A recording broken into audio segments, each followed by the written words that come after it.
Guys, welcome to my channel. My name is Somtochukwu and I run this blog, I run this channel. And if you're new to my channel, welcome and please subscribe. I talk about Igbo spirituality and cosmology, and for today I'm going to be talking about negative energies that we have in Ordinary. Now these negative energies that we have, they have like a variety of them. They basically perform almost the same functions and they plague us differently, yes, but they are just just look at them as a collective but independent energy. Now they include Ogbonuke, they include Ocho, they include Oraku, they include Uke, they also include Akoheli. Now first of all, these energies, they don't really function on their own. What they are simply agents that are being sent by spirits that you offended or spirits that you did not acknowledge to basically plague you in your life. Now these kinds of energies, what they actually do is just basically they just frustrate you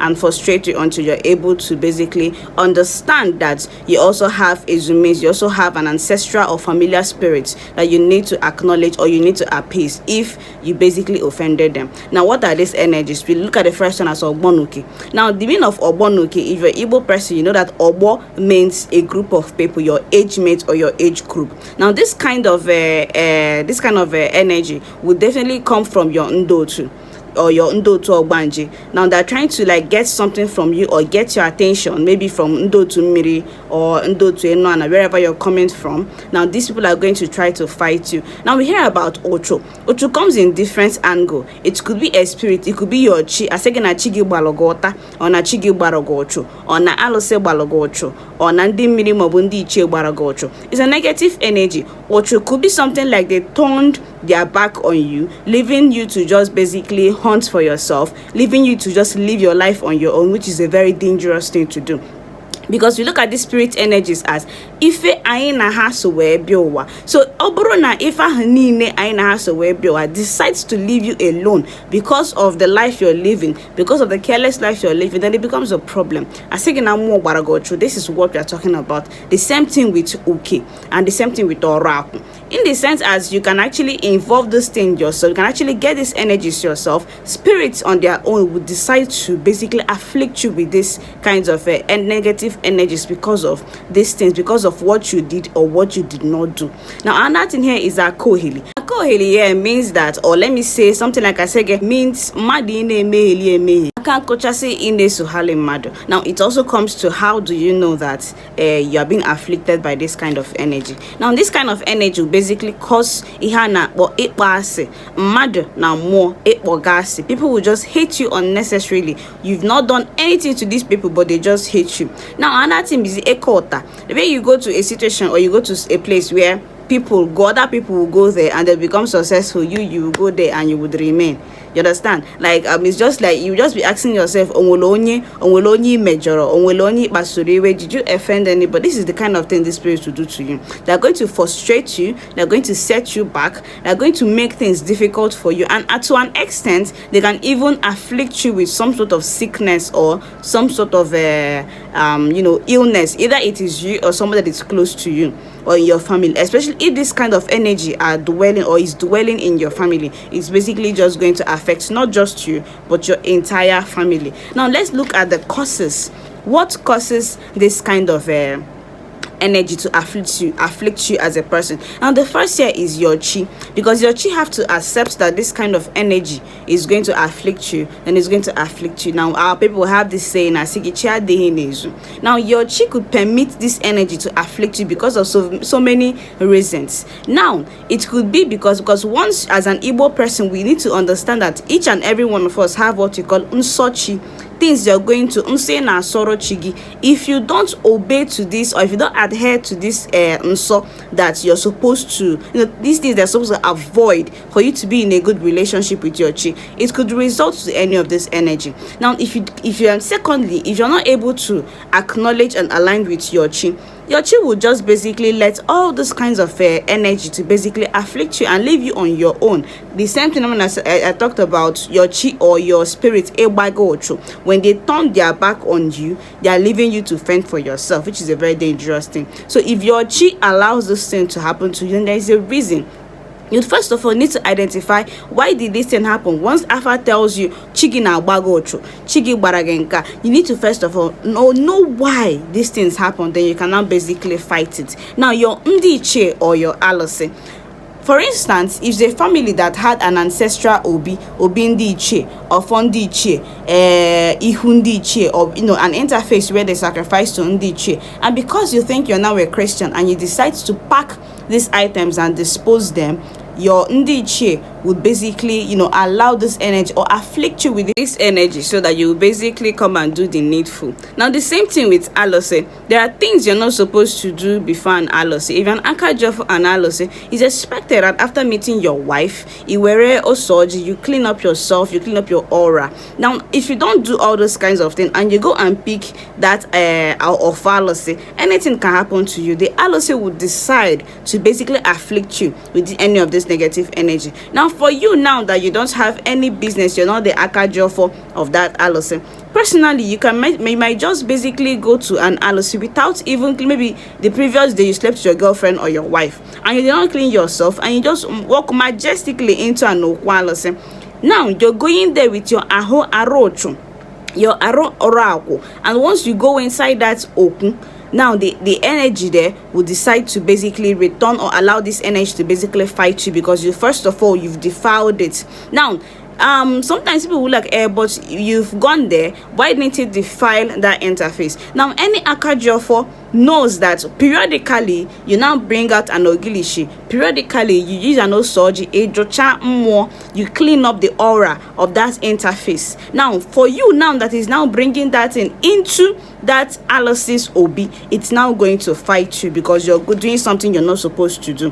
Now your ndo to obanje, they can afflict you with akoheli. Now obanje is going to be like a different, the obanje and this energy is going to be a different vlog altogether, but let me just give you a quick summary. Now already, as in Igbo, we believe that we believe in things like reincarnation and believe in things like Ogbanje. Now Ogbanje becomes a group of children or ndotu, people that you came into this life with and people you're supposed to live or die together with, so you can basically go back to your spiritual home together. So at this point where something is happening to you in your life, it could be an indication from your ndotu Ogbanje that your time is now up, our time is now up, we're now supposed to go back home, come, let's go. Now they can afflict you with any of this energy, and once they're afflicting you with any of this energy, they can even afflict you with sickness that would ensure that you don't basically survive. So once you identify that these things are coming, or once you go to Alpha will say, okay, basically I said the symptoms of being afflicted or disturbed by Ndoto Ogbanje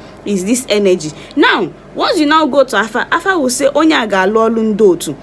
Now it's the same thing as you basically fixing the cause of your affliction, of the affliction of this negative energy in your life. Another cause of this negative energy is ihe madu metere. Ihe madu metere. What are those things that you do to yourself that will basically afflict you with this kind of negative energy? Aro, things like abomination, things like incest, things like iwa ajogu, things like imebi insane, all those kinds of things. These are things maybe you involve yourself in some kind of a cult activity in school. It's going to afflict you with obonuke, because obonuke here becomes a group.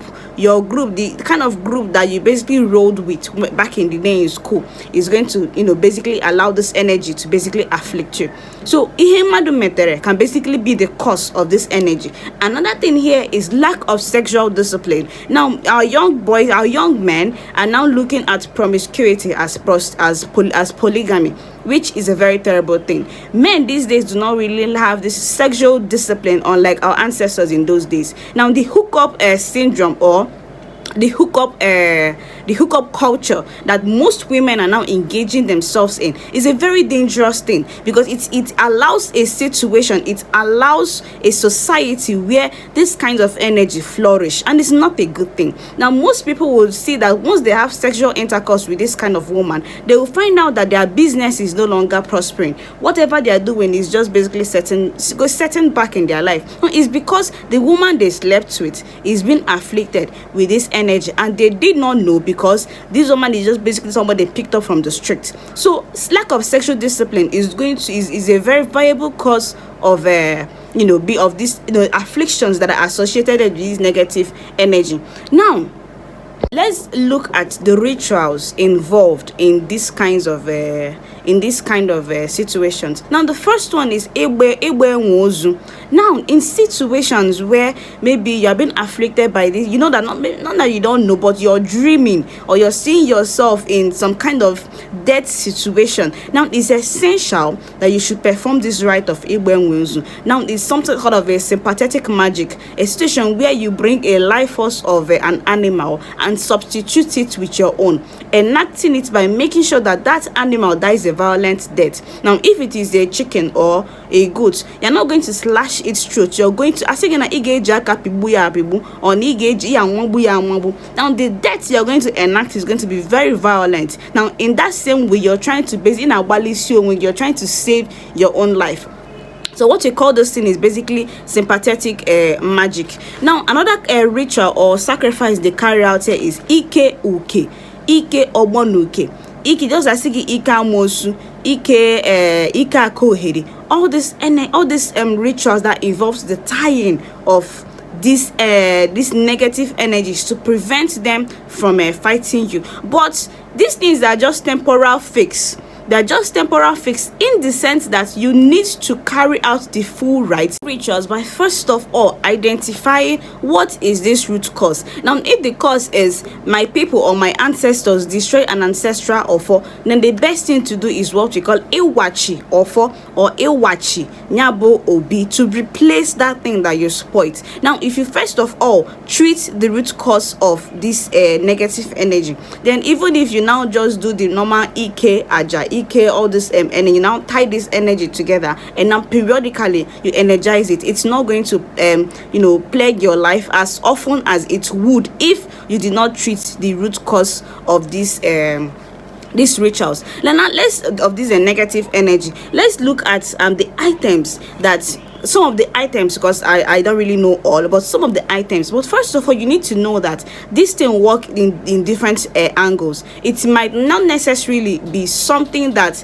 this community use, but another community would use it. So some of these items include aja, includes oji mbiridimbi. Now this kind of oji or akinu, now this kind of oji is a form of oji that is it looks like akinu. You cannot easily break it because it doesn't have a line. If you look at an oji now, you can count how many lobes that oji is going to have. Now you can easily break it from those lines, but this particular kind of oji you might not necessarily be able to use. And this basically using of this particular oji depends on the kind of energy or the kind of source that they are kind of addressing or directing this aja towards. Now we now look at dead animals like chameleon or isiano. Now every items we use in these rituals have its purpose. Now coffins, I've actually seen people online pastors bringing out sacrifices, all this aja, that they use coffins to basically perform, and they will not be like untying and say that they are freeing somebody that the enemy tied, not knowing that this sacrifice that this person dropped because you're trying to secure your life. So you're giving that coffin, if it is the Umuadanwurangu, if it is Ndotu, you're using that coffin that you're offering them to replace your own life, to basically secure your own life. But because these pastors don't understand what these things are, they pick it up and they destroy it. But at this point, you're not really destroyed because the purpose of that sacrifice has actually been endeared. So you that is destroying it, you're just wasting your time. So another item that they use here, I've talked about coffin. Another thing that they're also going to use in these sacrifices is herbs. I'm not going to call the name because I don't even have it here to basically show you now. Now they use a lot of herbs, especially herbs that they use to do ewocho. Now to basically this sacrifice here, you see that these energies, in as much as they are independent, they're actually collected, they work together.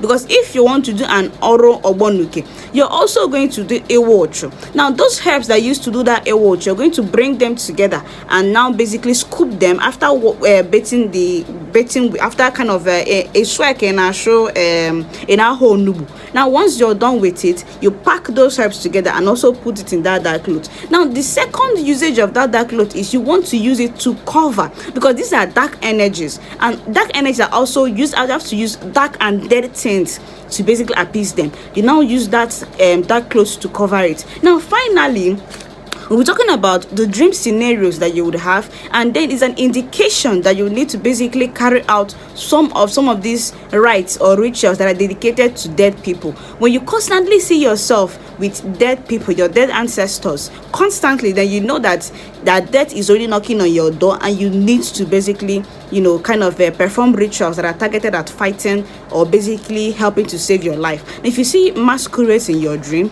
if you see things like in a onto, you're packing ash used to cook, you see yourself entering a boat, you see yourself fetching firewood, now these are indications. Now if you dream when you see yourself plucking or licking ube pear, then is a sign of sickness, and that sickness could be deadly for you. Now it's an indication that you should basically perform these rituals and these rites. So I'm going to be ending this video here, guys, and if you like this channel, if you like this video, and you want to learn about Igbo spirituality, Igbo culture, just basically, you know, subscribe to this channel so you can, and also click the notification button. And until next time, guys, see you guys until next time, bye.